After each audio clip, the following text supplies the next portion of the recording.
Hey teachers, welcome back to Anti-Social Studies. Today I want to talk a little bit about Unit 7, like the beast of a unit. From here on out, Unit 7 and 8 are just like, Unit 7 and 8 are basically my entire degree in college.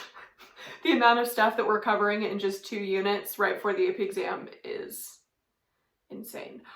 Here we go. Okay, what's in Unit 7? It's the World Wars. It's technically what happens in Unit 7, 8, 9, for those of you who are new to the AP World Modern curriculum, is the College Board got kind of cute and they were like, let's approach the 20th century thematically, but like kind of chronologically, but then every once in a while let's get really thematic. So essentially these are chronological units, but they say that each of these units is all covering 1900 to the present, and that's just not true, and it's just confusing. So Unit 7 is called Global Conflict, and so really for the most part that means World War I, the interwar years, and World War II, but then at the very end of Unit 7, there's all of a sudden this topic on atrocities, mass atrocities, which is obviously important to talk about, but it like just jumps around in time. So clearly they're talking about the Holocaust there, very appropriate, but then they're also talking about the Rwandan genocide, and it's just super confusing.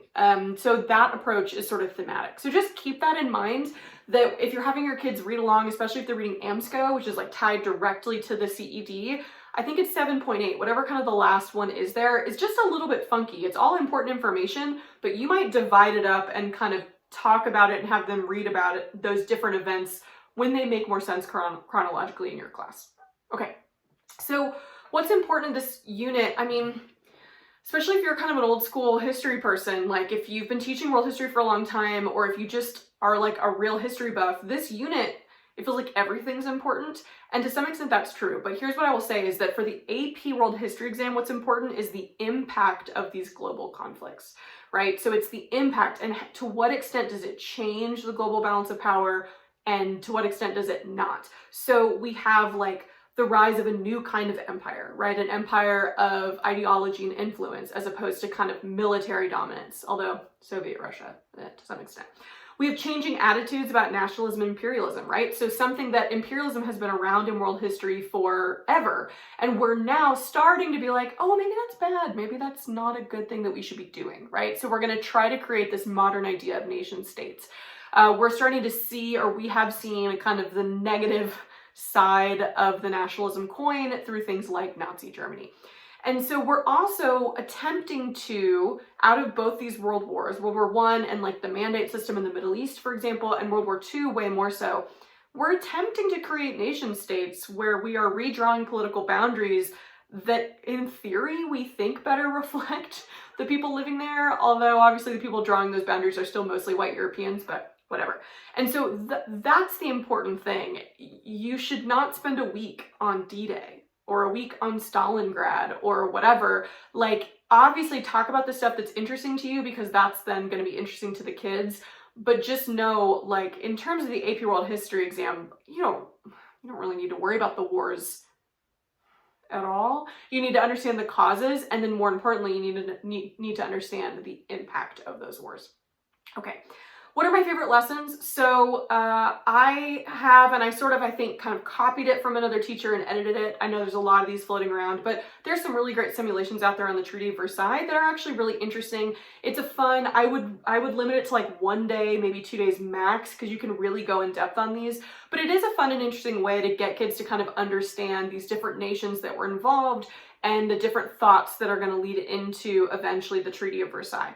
That's posted on my website, antisocialstudies.org. The other one is I really love talking about these self-determination movements, these kind of nationalist movements post-World War I that are non-Western European, and how a lot of them get sort of ignored. So I have a gallery walk on that looks at things like how Ho Chi Minh was at Versailles and was ignored and was just asking for Vietnamese independence kind of semi-politely, and then over time is going to grow more radical. Or Gandhi, how he's seeing India fighting on behalf of the British Empire and saying, well, we need more recognition. And so again, just a friendly reminder to not get too set up in like European history land in this unit, because honestly, it's not about like the battle movements and island hopping in the Pacific or whatever. It's about the impact on world civilizations. So the last thing is that I have my kids watch Jojo Rabbit. and it's amazing and they love it. It's an incredible film if you haven't seen it. I normally end World War II right around spring break, and so a lot of times I have that awkward day of class right before spring break where I know their minds are already gone. And so in the past, like last year we watched Jojo Rabbit, and it was really fascinating, and then we had a really great discussion about it because it's fiction, obviously, but it depicts a lot of things we were talking about as far as nationalism and anti-Semitism and kind of these other trends. So it's not the most like AP historically educational movie, but it is the one movie we stop and watch, and the kids really enjoy it. Enjoy, it's a little bit of a weird way to say that, but they find it really interesting. Side note, I have up on my website my notes for Jojo Rabbit, including like what scenes I cut out to save time and all that good stuff. Okay, what skills go well with this unit? This unit is causation. It's the causes and the effects of the world wars. That's what it is. I also think now is a really good time to get back into, if you haven't done this in a while, an LEQ, because this unit is relatively familiar to a lot of kids. There are a lot of kids out there who already know some stuff about World War I and World War II, and so I think this is a really good time to start really practicing the LEQ. And I say that because the LEQ is the one where the kids have to like know the information off the top of their brain. They don't get it in the documents. And so I think this is a good one. If you haven't already done like an AP style LEQ, like I'm gonna only give you 40 minutes and we're gonna do it in class with no notes and whatever, now would be the time to do it.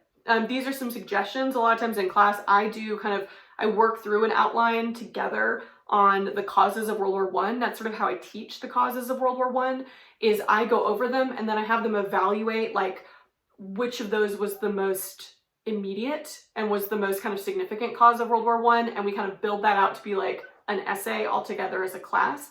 And then as part of my assessment, I give them an LEQ on the causes of World War II and the extent to which World War II was caused by aggression or appeasement.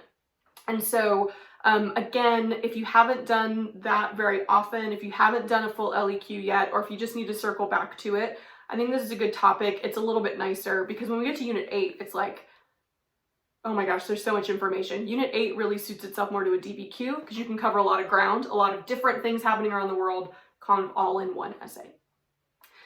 What goes wrong in this unit?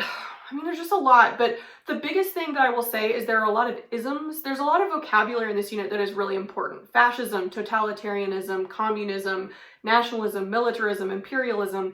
And we can take for granted that kids know what those things mean. I will tell you right now, they don't know what totalitarianism means. And based on like internet debates, we don't really understand what fascism or communism mean either. But so I actually have a really short vocab activity that I posted on my website that I do on the first day, where they just kind of get used to using those terms and we really clarify the difference between them. Because kids generally are like, I kind of know what militarism is and nationalism and patriotism, but then when you ask them to really explain the difference, it gets a little bit trickier. So just a heads up about that. And then, I mean, yeah, there are entire courses in college. You could spend like a whole year of college just learning about the causes of World War I or something like that. So you just have to not get bogged down. You really have to pick and choose what you're going to go in depth on in class, and don't feel like you have to cover every single aspect of the war, every aspect of the Depression. They really need to understand the big picture and then really focus on how is that changing the world that we've been learning about for the last 600 years or so, right? What long-standing continuities from 1200 all the way up to 1900 are now changing kind of for the first time in our course, because that is a really big deal. And they don't really need to know battles. Like, I'm not a military history person, but I find D-Day and Stalingrad and Midway really interesting. You can spend a day on them if you want. I mean, I do think as far as just being a literate member of society, there's some things you should know. Like, you should know what D-Day was, you should know what Pearl Harbor was.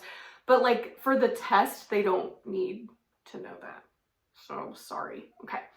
I hope that's helpful. Good luck with Unit 7. It's a lot. I honestly though, if I'm giving you my real advice on Unit 7 is don't get bogged down, because Unit 8 is bigger and I think more interesting and more necessary for our kids to know for navigating the 21st century. So try not to get bogged down in like, you know, watching 5 documentaries about Hitler. Try to get through Unit 7 in a normal amount of time, because you're gonna probably need some extra time. You'll need more time than you think for Unit 8. sorry, that's bad news. But on that note, thank you so much. Make sure you're subscribed to my YouTube channel. Make sure you're checking me out on Instagram and TikTok. And if you really like this content that I'm putting out, then please join my Patreon at patreon.com/antisocialstudies. You can join for just $1 a month. It's just a really nice way to kind of show your support for me making this content in my guest room with my cats right over there. So thanks, good luck.